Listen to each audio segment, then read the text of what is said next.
Basa ang damit.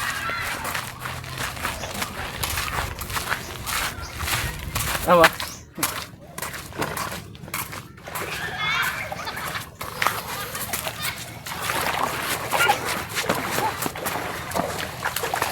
May mga na yan. Hindi tayo makamalik agad doon. Basta nga, ayun ko sa'yo. Kahit pangit, gusto mo sa mga ito, may kakali. Ay, sinilas ko ba lang? Kaya ako ba't kusinat ko? Lumot lang dito, malabo.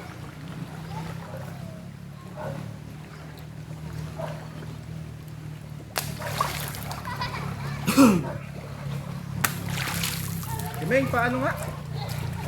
Palagay sa ano? Pang-pang. Salamat. Mabaw pa rin dyan? Oo.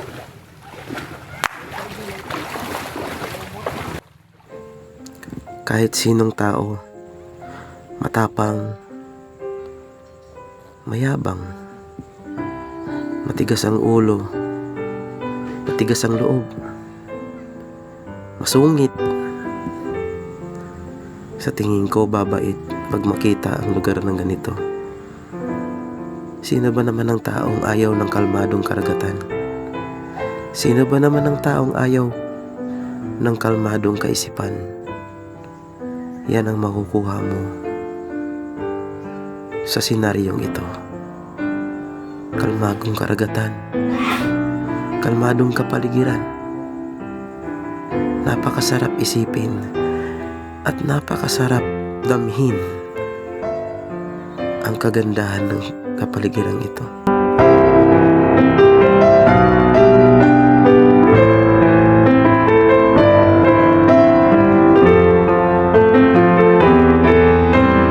Iba talaga ang naidudulot ng kapaligiran na ganito.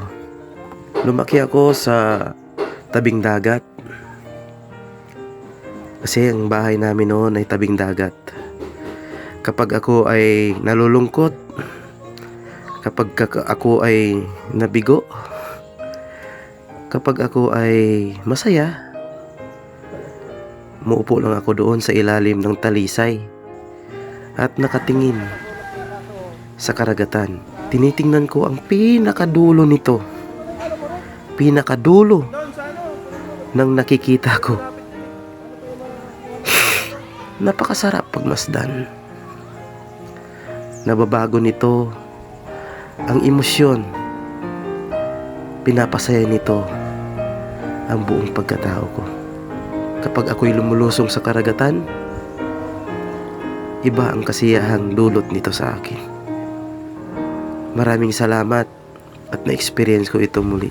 Salamat sa mga taong nagpa-experience nitong muli sa akin.